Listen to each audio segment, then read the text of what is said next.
আসসালামু আলাইকুম রহমতুল্লাহ। দি অনলাইন ইসলামী স্কুলের কোরআন শিক্ষা কোর্সে আপনাদের সকলকে স্বাগত জানাচ্ছি। আজকে আমরা চতুর্থ ক্লাসে আলোচনা করব। গত ক্লাসে যে হরফের আকৃতিগুলো নিয়ে আলোচনা করেছিলাম তার প্র্যাকটিস, তার অনুশীলন নিয়ে আমরা আজকে একটু আলোচনা করব এবং বিস্তারিত দেখানোর চেষ্টা করব সরাসরি, অর্থাৎ কোরআনে যেভাবে আসবে একদম সরাসরি কিভাবে বর্ণগুলো আসতে পারে সেটা দেখিয়ে আমরা ইনশাল্লাহ প্র্যাকটিস করব। এখন দেখেন, এই যে শব্দটা আলিফ, প্রথম বর্ণটা আলিফ, এটা আমরা প্রথম থেকে দেখে আসছি, এটা আমরা সবাই জানি। দ্বিতীয় যে বর্ণটা খুব ভালো করে খেয়াল করেন, এটা যদি আমরা একটু বড় ভার্সন করে নিয়ে আসি তাহলে বিষয়টা ছিল এরকম, অর্থাৎ এটার নাম হচ্ছে লাম। লাম, আশা করি সবাই বুঝতে পারছেন, এটা হচ্ছে লাম। পরেরটা দেখেন, এই যে এটা দেখা যাচ্ছে এটা ছিল এরকম হা, আমি আবারও দেখাচ্ছি এরকম হা। তো আমি বলেছিলাম যে অতিরিক্ত অংশটা কেটে যায়, অতিরিক্ত অংশটা কেটে যায়। তো মূল যে আকৃতিটা হা আমরা চিনেছিলাম সেটা হচ্ছে এই যে কোন আকৃতি যে মাথাটা সেটা দেখে, এই যে এরকম, একটু বড় করে দেখাচ্ছি এরকম। তাহলে আলিফ লাম হা। এখন দেখেন মাঝখানে একটা গোল মাথা দেখতে পাচ্ছি। আমি বলেছিলাম গোল মাথা মানে গোল আকৃতি একটা মাথা, উপরে নিচে কিছু নাই, ফোঁটা নাই, কিছু নাই, তাহলে সেটা হবে মিম। আর মিমের পরে যে বর্ণটা আছে সেটা হচ্ছে, আমরা দালটা এরকম দেখেছিলাম নিচের দিকে শোয়ানো, এখনটা দেখতে পাচ্ছি উপরের দিকে একটু। এই উভয় হচ্ছে দাল। দালে সাধারণত দুইটা মাথা একই দিকে থাকে। কেমন এটা খেয়াল রাখবেন, হোক শোয়ানো নিচের দিকে হলে একই দিকে থাকবে, উপর দিকে হলো প্রায় একই দিকে থাকবে। তাহলে এখানে যে বর্ণগুলো আছে আশা করি সবাই আমরা বুঝতে পেরেছি। পরেরটা আলিফ, এরপরে লাম, এরপরে মিম। এখন দেখেন উপরে দুইটা ফোঁটা আছে, যেহেতু তাহলে সেটা কি হবে, এই যে এখানে ছোট্ট করে আছে সেটাকে আমরা বড় ভার্সন করে দেখাই। এই যে দেখেন এটা হচ্ছে তা, তো এইটাই হচ্ছে এখানে ছোট করে আসছে, এই তা। এখন তায়ের পরেরটা হচ্ছে র, এটা কিন্তু দাল না। আমি বলেছিলাম দাল হয় এরকম একই দিকে মাথাগুলো থাকবে, অথবা এদিকে উপরের দিকে দুইটা একসাথে উঠে যাবে। জি, তাহলে এটা হচ্ছে র। রয়ের মাথা দুইটা মানে দুই দিকে হয়। হ্যাঁ, আচ্ছা, তাহলে আলিফ লাম মিম তা র। এরপরে দেখেন এই যে গোল মাথাওয়ালা, এটা হচ্ছে মিম। এরপরে যেটা আছে সেটা আমরা শিখেছিলাম সিন, এই যে এরকম দেখতে। সিনের পরেরটা কি দেখেন, সিন তো এ পর্যন্ত শেষ। এরপরে যেটা আছে এটা হচ্ছে লাম, খুব ভালো করে খেয়াল করতে হবে। হ্যাঁ, এরপরে যেটা আছে সেটা হচ্ছে মিম ওয়াও, এরপরে তো নুন। তারপরে যেটা আছে, প্রথমে দেখেন নিচে দুইটা ফোঁটা, এটা হবে ইয়া।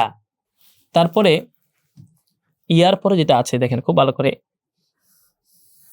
আমরা পড়েছিলাম এরকম। হ্যাঁ, তো এটা হচ্ছে অতিরিক্ত অংশ, এটা চলে যাবে, তাহলে থাকে হচ্ছে খ।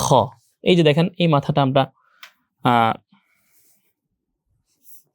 এই যে এরকম ছিল, এটা ফেলে দিলে মূল অংশটা ফেলে দিলে, সরি অতিরিক্ত অংশটা ফেলে দিলে মূল অংশটা থেকে যায় খ।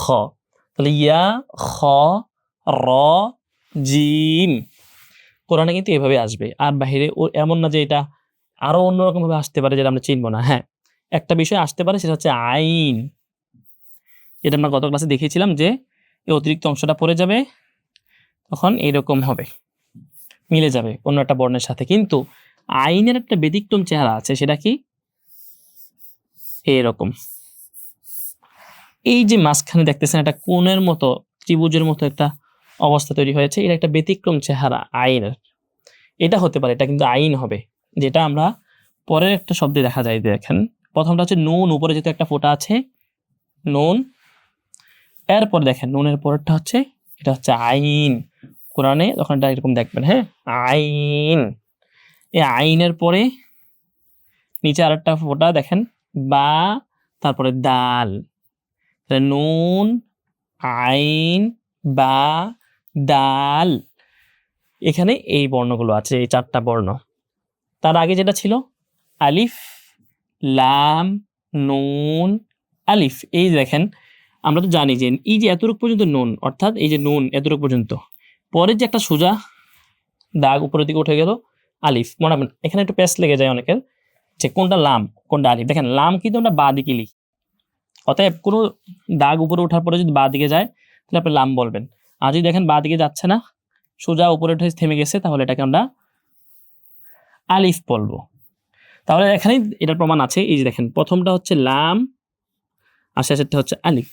জি, আশা করি বুঝতে পেরেছেন। তারপরে সিন, এটা সবাই পারবেন।